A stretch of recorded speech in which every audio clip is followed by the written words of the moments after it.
Hello, welcome back. Welcome to this video. We want to look at another substrand in communication, freehand sketching.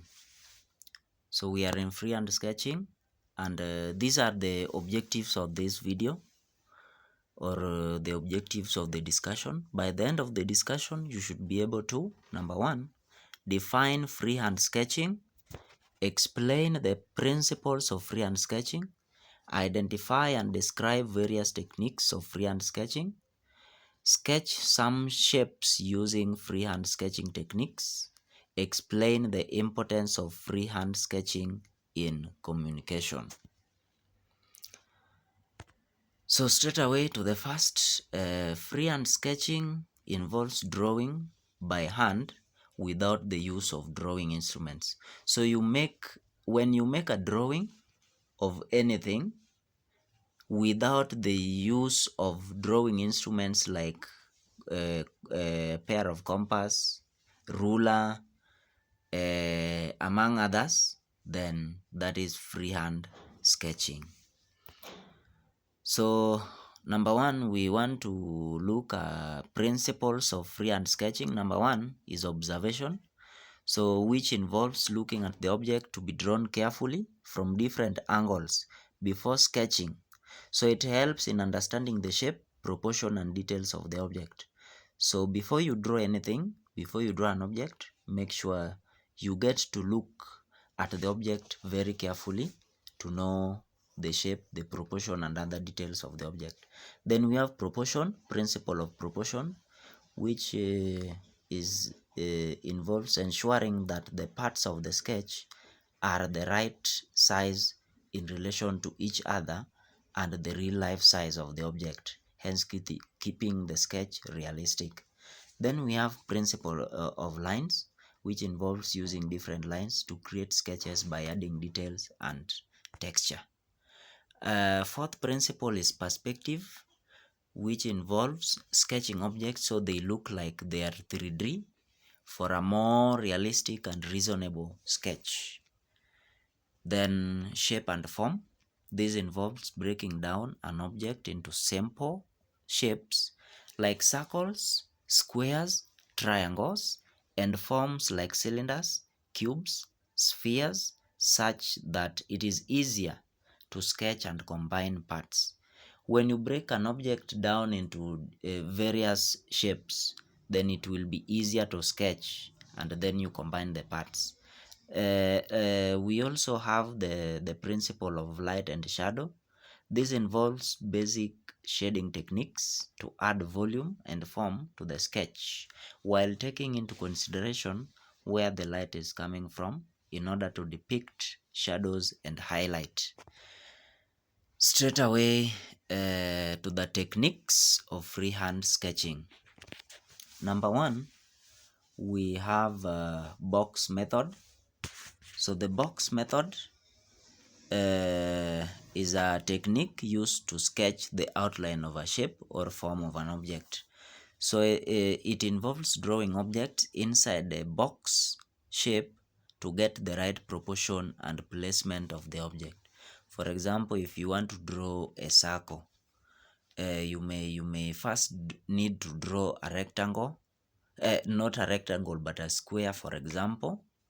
Then after that, then you locate the center, then you mark points on the sides of that square, after which you join the points by curves to make your circle. We will see that.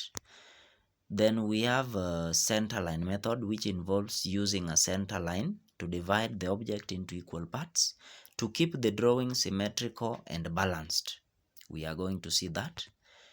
Then hand compass method involves using your hand as a compass when drawing circles, arcs, or ovals. That is, you first position the pencil and small finger, then rotate the paper to the to sketch the circle. So you use your hand, your finger, as the compass. Then techniques for adding tone, texture, and details of objects.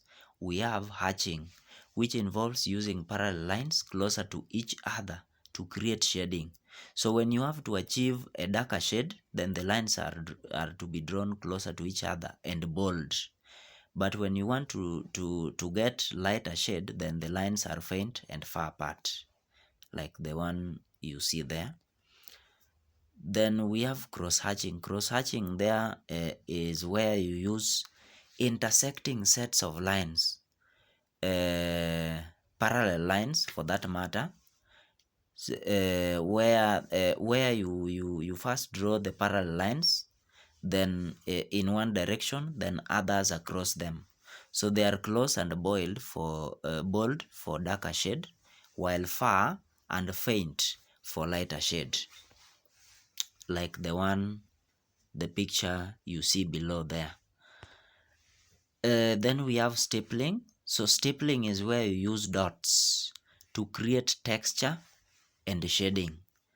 So when you mark the dots closer together, then you have the darker area. And for the when they are far apart, it is for the lighter areas, as you can see there. Then lastly, we have blending.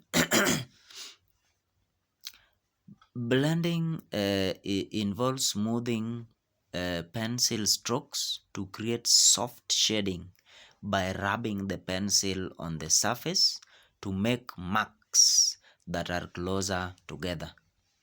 And then a piece of cotton wool, tissue paper, fabric, or your finger is then used to rub over the marks gently, smudging them.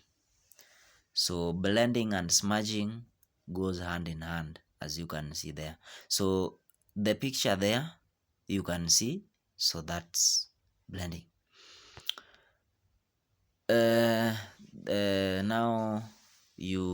let's try drawing a circle using box method.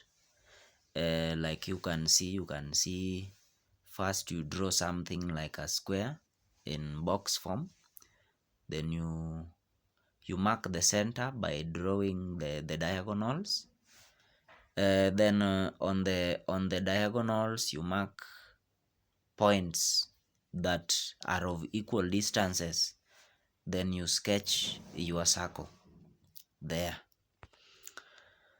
So importance of freehand sketching. Number one, is used in communication to simplify ideas into graphical images that are easily understood. Number two, it improves communication and understanding among the people involved. It encourages creative thinking and exploration. It stimulates discussion, thereby inspiring new ideas. Helps to identify potential problems early in the design or planning process. Then lastly, it serves as interactive tool during meetings or presentations, thus engaging audience and encouraging participation. Yes. Having looked at that, we have come to the end of the discussion. Thank you for watching. Remember to subscribe, like, and share. Thank you.